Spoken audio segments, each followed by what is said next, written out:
안녕하십니까. 오라클 클라우드의 새로운 소식을 쉽게 전달해드리는 OCI 읽어주는 곰돌스의 19번째 시간입니다.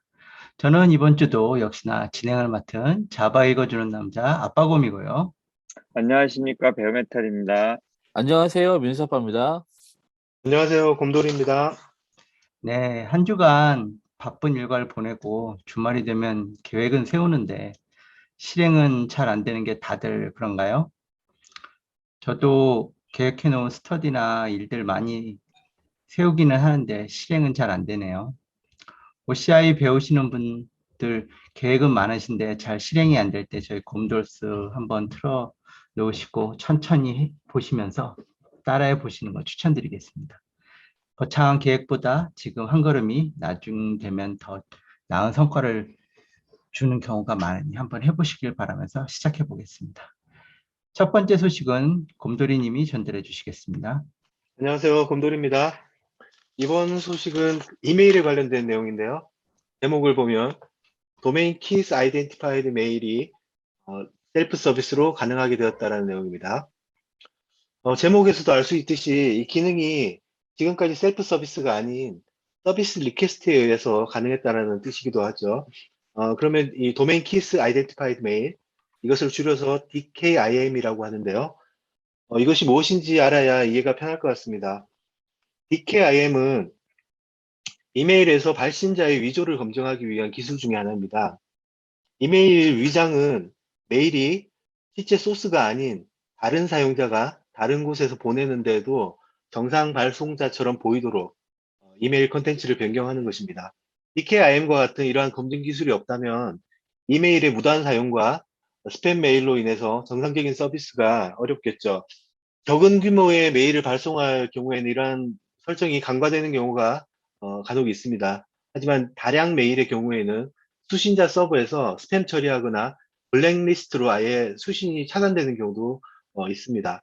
수신자에서 바라볼 때 DKIM과 같은 설정이 되어 있는 발신자 메일 서버나 도메인은 굿 이메일 딜리버리 레퓨테이션이라고 해서 쉽게 말하자면 평판이 상승하는 그런 효과가 있습니다. 정상적인 이메일 도착률을 높일 수 있다는 뜻이죠. DKIM은 모든 발신 메일에 헤더에 암호화된 서명을 추가를 합니다. 서명된 메일을 받는 이메일 서버는 DKIM을 사용한 메일 헤더를 복호화하고 그 메일이 전송된 후에 변경되지 않았는지를 확인하게 됩니다. 그림을 보면서 설명을 드리면요. DKIM이 설정된 발송 서명자는 도메인의 이메일 메시지의 암호화 방식으로 이 서명에서 인증에 대한 책임을 주장할 수가 있습니다. 수신자는 간단한 예로 우리가 자주 사용하는 지메일이나 네이버 또는 자체 구축한 수신 서버가 될 수가 있고요. 이 수신자는 서명이 일치하는 개인 키로 생성되었는지 확인하기 위해서 공개 키에 대한 서명 도메인을 쿼리해서 서명을 확인하는데요. 과정은 발신자로 등록된 도메인 네임 서버에서 CNAME 엔트리를 확인하고 DNS 서버에서 등록된 퍼블릭 키를 확인하기 위해서 수신자 자신이 가지고 있던 개인 키로 이것을 검증을 하게 됩니다. 이 개인 키는 DKIM 키를 생성하고 DNS 설정에서 CNAME을 설정할 때 타겟 위치에 공개 키가 적재되게 되는데요. 도메인 정보가 인터넷을 통해 퍼질 때까지 수신 서버로 개인 키가 함께 전달됩니다. DKIM 시그너처는 모든 서명 및 키 가져오기 데이터를 포함하는 이메일 헤더 필드입니다. 이 헤더 값에는 검증자가 퍼블릭 키를 찾을 수 있는 서명 도메인과 서명 당시의 특정 헤더 필드의 값이 전자메일 서버에서 특정 세부 정보가 포함된 태그를 같이 포함하고 있습니다. 이러한 태그는 이메일 메시지의 무결성을 보호하고 이메일 메시지가 합법적인 소스에서 전송됐고 서명된 내용이 변조되지 않았는지 그런 것들을 검증하게 됩니다. 이러한 방식으로 DKIM은 스팸 확산이나 피싱 시도로 스푸핑되는 그 도메인을 보호할 수도 있죠. 내용이 다소 어려울 수가 있는데요. 설정 스텝을 보시면서 이해를 하시는 게 조금 더 편할 것 같아요. 먼저 메일 발송에 사용될 도메인을 설정해 줘야 되겠죠. create 메일 도메인에 DNS에 등록된 도메인을 설정하고 컴파트먼트를 지정하게 됩니다. 다음으로 이메일 도메인의 하위 메뉴에서 DKIM을 추가하게 되는데요. DKIM은 2개까지 생성이 가능하고 그 중에 하나만 활성화가 가능합니다. 그림과 같이 DKIM 셀렉터와 제너레이트 버튼을 누른 다음에 CNAME 레코드와 그다음에 CNAME 밸류를 확인할 수가 있는데요. DNS 설정을 위해서 이 두 값을 미리 저장해 두게 됩니다. 처음 생성한 후에는 그림과 같이 DKIM 사이닝이 비활성화된 상태고 DNS 상태라든지 DKIM 사이닝 상태가 정상적으로 보이질 않습니다. DNS에 CNAME 레코드를 설정한 다음에 DNS 정보가 인터넷을 통해서 퍼지는 시간 동안 아래와 같이 DKIM 사이닝 상태가 펜딩 상태로, 펜딩 DNS 상태로 표기가 될 수가 있고요. DNS 정보가 갱신된 다음에는 그림과 같이 모든 정보가 활성화된 상태로 정상적으로 준비가 됩니다. 여기 보이는 SPF 같은 경우는 샌더 팔리시 프레임워크이라고 해서 DKIM과 역할 면에서는 동일하다고 볼 수가 있습니다. 이메일 발송자의 위조를 방지하기 위한 인증 기술이라는 면에서는 동일하고요. 방식도 DNS의 레코드를 이용하는 것도 흡사합니다만 이메일 헤더에 암호화된 정보를 포함하는 DKIM보다는 조금 더 단순하고 간결한 방식입니다. 마지막으로 DKIM 정보를 확인하면 그림과 같이 표기가 된다면 이 설정은 정상적으로 된 것입니다. 지금까지 내용을 간단히 요약하면요.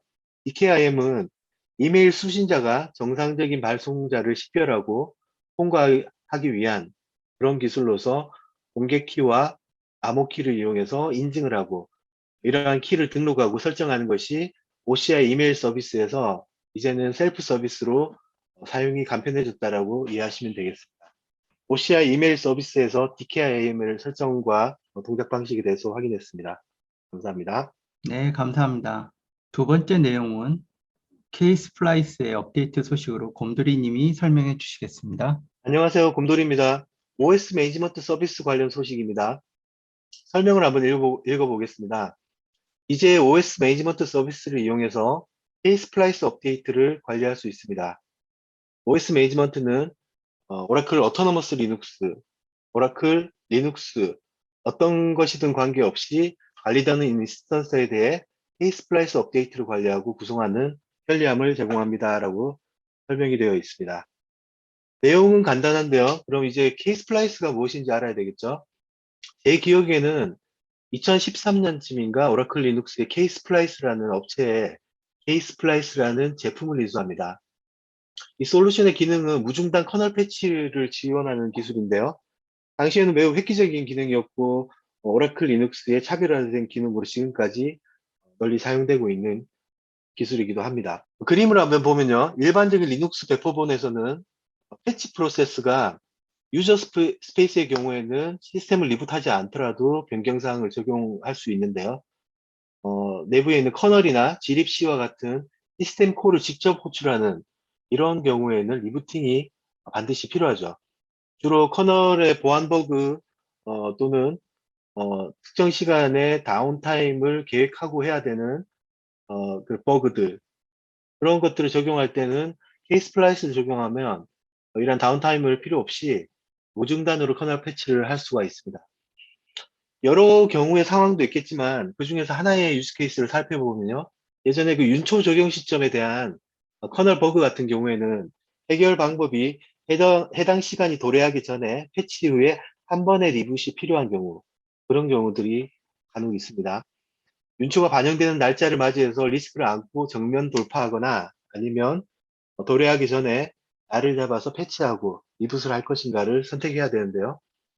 이럴 경우에 Ks플라이스를 적용하면 리부팅 없이 해당 버그를 픽스한 상태로 윤초를 맞이할 수가 있습니다. 이 밖에도 여러 보안 버그라든지 커널 상에 패치가 필요한 상황들이 많이 있는데요. 시스템 노드가 굉장히 많다라면 활용성이 더욱 커지겠죠. 오늘날에 많은 시스템들이 서비스의 중복성 있게 구성을 하고 있고 스케줄별로 패치를 적용하는 경우가 많지만 그렇다 하더라도 복잡성을 단순화할 수 있고 여전히 크리티컬한 호스트에 대해서는 이 기능이 매우 유용하게 쓰일 수가 있습니다. 동작 방식을 간단하게 설명을 드리면요. Ks플라이스가 새로운 커널을 위한 일정 부분의 물리적인 메모리를 사전에 할당해 두고 대기했다가 패치가 반영이 되면 그 새로운 패치의 메모리 공간에 패치된 코드가 적재되게 되고요. 시스템 콜이 호출되면 올드 코드에 있어야 할 상황을 감지하게 되면 메모리 어드레스를 새로운 코드가 있는 곳으로 그 위치로 점프를 해서 패치된 새 코드가 호출에 응답하도록 하는 그런 원리입니다. 설정에는 변경된 내용을 향후 리부트에도 반영할 것인지 일시적으로 현재 실행 중인 상태에서만 임시적으로 반영할 것인지 그리고 패치된 내용을 롤백에서 패치 반영되기 전으로 되돌릴 것인지 등의 여러 설정들을 구성할 수가 있습니다. 그러면 OSMS에서 케이스플라이스가 관리될 수 있다는데 이게 어떻게 적용되는지 한번 확인해 보면요. 해당 인스턴스 내에 OSMS 서비스로 가서 소프트웨어 소스라고 하는 곳에 찾아가면요. 등록된 채널들이 나열되어 있고요. 기본적으로 케이스플라이스가 포함된 것들을 확인할 수가 있습니다. 채널에 등록된 소프트웨어는 가용한 패키지 업데이트, 설치된 패키지 등을 통해서 UI상에서 확인하고 즉시 적용할 수가 있습니다. 또한 호스트들을 그룹으로 등록하면 일괄 적용이 가능합니다. 이상으로 케이스플라이스에 대해서 OSMS에서 관리되는 케이스플라이스에 대해서 설명을 마치겠습니다. 네, 감사합니다. 세 번째 내용은 오토노머스 리눅스 관련 OS 관리의 또 다른 새 소식으로 곰돌이 님이 설명해 주시겠습니다. 이번 소식도 역시 OSMS에 관한 내용인데요. 지난주 방송에서 OSMS를 소개하면서 조만간 오토노머스 리눅스와의 통합이 가속화될 것으로 예상된다라고 말씀을 드렸는데요.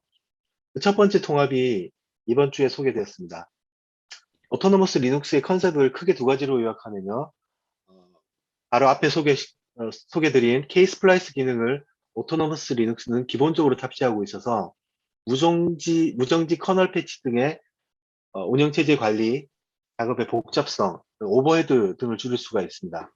자세한 내용은 앞 시간에 소개를 드렸고요. 그리고 또 하나의 컨셉은 OCI 노티피케이션 서비스를 이용해서 토픽과 서브스크립션을 설정해서 이벤트에 대한 자동화된 수집이라든지 관리가 가능하다는 것입니다. 설치는 그림과 같이 단순히 오토노머스 리눅스 이미지를 선택하면 간단하게 설치가 가능합니다. 오토노머스 리눅스가 통합되면서 기존의 오라클 클라우드 에이전트의 OSMS 플러긴과 오토노머스 리눅스의 ALX 플러긴이 연결이 되었는데요.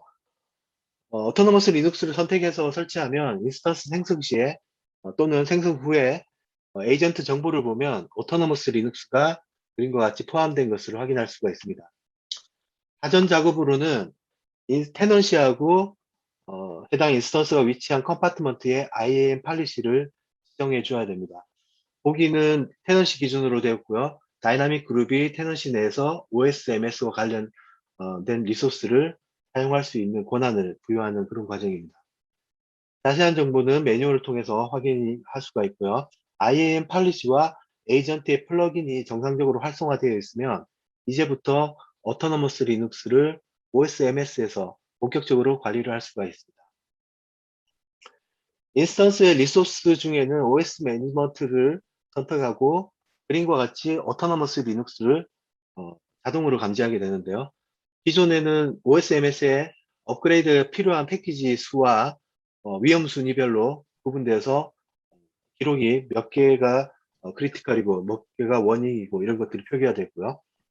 오토노머스 리눅스 플러긴이 적용되면 기본값은 그림과 같이 오토노머스 리눅스 위주로 나타나게 됩니다. 먼저 스케줄을 설정해서 특정 시간에 오토노머스 업데이트가 실행되는 시간을 설정할 수가 있고요. 노티피케이션 토픽을 설정해서 토픽이나 서브스크립션을 지정을 해서 이메일이나 슬랙, SMS 그와 같은 여러 매개체를 지정해서 이벤트 발생 시에 알람을 자동으로 받아볼 수 있도록 지정할 수가 있습니다. 이벤트 컬렉션의 경우에는 커널 웁스라든지 커널 크래시와 같은 크리티컬한 에러가 발생할 경우에 내역을 조회하고 로그를 수집하거나 오라클 서포트 리퀘스트를 직접 할 수 있도록 설정을 할 수가 있고요. 이러한 중요한 에러가 감지가 되면 제일 아래 시스템 에러에 카운트가 되고요. 바로 링크가 이벤트의 세부 정보로 통하도록 연결이 됩니다. 링크를 클릭해서 이벤트 메시지로 넘어가면요. 이벤트 서머리에 발생한 이벤트가 발생 시간과 함께 표기가 되고요. 해당 이벤트를 클릭해서 들어가 보면 보다 상세한 내용을 확인할 수가 있습니다. 해당 이벤트가 발생했을 때 트레이스 로그가 레포트 항목에 표기가 되고요. 코어 덤프를 다운로드 받을 수 있도록 콜렉트 파일을 선택하면은 다운로드가 즉시 가능하고요. 필요시 서포트 리퀘스트 버튼을 눌러서 즉시 서비스 요청을 바로 할 수가 있습니다. 마지막으로 이벤트 리커런스라는 항목이 있는데요. 이것을 클릭하면 여러 각 노드에 몇 번이나 이런 이벤트가 발생했는지 발생 빈도에 대한 카운트들이 한 페이지로 다 확인할 수가 있습니다. 네, 이상으로 오토노머스 리눅스의 OS, MS 통합에 대한 소식을 전해드립니다. 감사합니다. 네, 감사합니다. 네 번째 뉴스는 클라우드 쉘 업데이트 소식입니다. 베어메탈님이 설명해 주시겠습니다. 네, 베어메탈입니다. 업데이트 내용은 9월 1일자로 발표된 것이고요. 클라우드 쉘을 통해서 빠르고 쉽게 시리얼 콘솔에 접속할 수 있다라는 그러한 내용입니다. 클라우드 쉘은 브라우저상에서 관리를 위한 터미널을 제공해주는 기능인데요. 이 클라우드 쉘을 통해서 시리얼 콘솔에 접속할 수 있다라는 그러한 내용입니다. 이 서버 시스템을 모르시는 이런 분들을 위해서 시리얼 콘솔을 간략히 설명드리자면 시리얼 콘솔은 옛날 이렇게 물리적인 하드웨어에 이 시리얼 포트를 통해서 접속하는 기기 관리용 터미널입니다. 실제 장비에 모니터와 키보드 없이 해당 포트를 다른 노트북이나 PC로 연결 접속해서 들어갈 수 있었습니다. 따라서 이런 해당 기능은 시스템 관리를 위한 아주 중요한 접속이라고 유추할 수 있습니다. 이런 접속은 대부분 시스템의 문제점이나 장애 조치를 위해 필요한 경우가 많습니다. 해당 시리얼 콘솔을 웹 브라우저 기반의 클라우드 쉘에서 접속할 수 있도록 한 것입니다. OCI 화면의 하단으로 내려가시면 왼쪽에 리소시스라는 메뉴가 보이고요. 하단에 여러 항목이 있는데요. 이 중에서 콘솔 커넥션을 누르시게 되면 오른쪽에 해당 커넥션을 만들기 위한 버튼이 나옵니다. 이 중에서 런치 클라우드 쉘 커넥션을 누르시면요. 브라우저 하단에 이 검은색 화면에 콘솔이 나타나고 해당 서버로의 시리얼 커넥션이 생성이 됩니다. 이 로그인 아이디라든가 패스워드를 입력하게 되면 그 인스턴스로 로그인이 되는데요. 오른쪽 위에 화면은 현재 그 액티브된 커넥션 정보를 나타내고요. 커넥션 정보에 대한 복사 기능을 통해서 각 OS별로 접속 명령어들을 복사할 수도 있습니다. 여기에서 유의해야 될 사항이 있는데요. 위에 설명한 것처럼 이런 접속들은 관리적으로 중요한 기능을 하기 때문에 인스턴스의 콘솔 커넥션은 한 번에 하나의 클라이언트만 된다고 합니다. 그리고 시리얼 콘솔 작업을 마치고 SSH 연결을 종료했으면 시리얼 콘솔 연결을 삭제해야 합니다. 위에서 보시면 딜리트라는 버튼을 보실 수가 있습니다. 세션 연결을 해제하지 않으면 OCI는 24시간이 지난 후에 시리얼 콘솔 세션을 종료한다고 합니다. 만약 다시 연결하시려면 다시 또 인증을 해야 된다고 하고요. 기타 상세한 사항들은 역시나 도큐먼트를 참고해서 보시면 좋을 것 같습니다. 이상으로 기능 업데이트 소식 마치도록 하겠습니다. 감사합니다. 네, 감사합니다. 다섯 번째 뉴스는 데이터 카탈로그의 새로운 소식입니다. 민수 아빠님이 설명해 주시겠습니다. 데이터 카탈로그에 대해서는 민수 아빠가 진행하도록 하겠습니다. 데이터 카탈로그는요, OCI에서 여러 군데에 저장되어 있는 다양한 그 저장소에 있는 데이터들을 관리하는, 메타 정보를 관리하는 데이터 관제 서비스고요. 이 데이터 카탈로그는요, 매 분기마다 3개월마다 메이저 업데이트를 통해서 새로운 기능을 공개하고 있습니다. 올해 3분기에 대한 그런 새로운 공개가 이제 9월 1일 날 발표가 됐는데요. 여기서 몇 가지 그 큰 특징들이 눈에 띕니다. 하나는요, 메타 정보에 대한 메인 페이지에 대한 오버뷰 기능이 강화가 됐고요. 두 번째는 비즈니스 용어들, 비즈니스 글로서리에 대한 조직화할 수 있는 그런 기능들이 개선돼서 용어들을 그 계층적으로 관리할 수 있는 기능이 추가가 됐습니다. 그리고 특정 데이터 카탈로그에 대한 오브젝트, 그런 데이터에 대한 메타 정보가 업데이트 될 경우에는요, 그것에 대한 이벤트가 발생해서 다른 작업이 트리거링 되도록 할 수 있는 기능이 추가가 됐고요. 그리고 특정 데이터 저장소에 인증을 할 때 OCI 볼트 시크릿이 추가가 돼서 이 기능을 사용해서 인증하는 기능이 추가가 됐고, 그리고 메타 정보를 주기적으로 갖고 와서 특정 메타 정보, 그 특정 데이터에 대한 메타 정보가 어떻게 갱신되는지를 관리하는 기능을 하베스트라고 하는데요.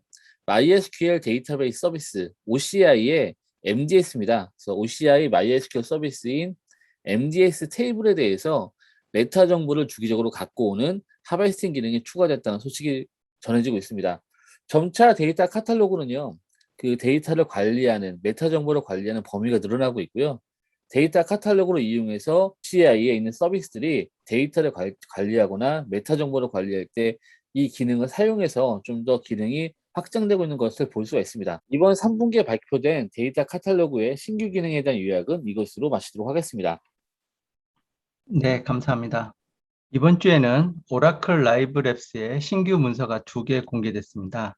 지난주에 오라클 데이터베이스 19C를 온프라미스에서 설치하는 과정을 실습하는 문서가 공개됐었는데요. 이 문서는 오라클 컴퓨터 리눅스 VM에 오라클 데이터베이스 19C를 설치하는 과정을 소개했습니다.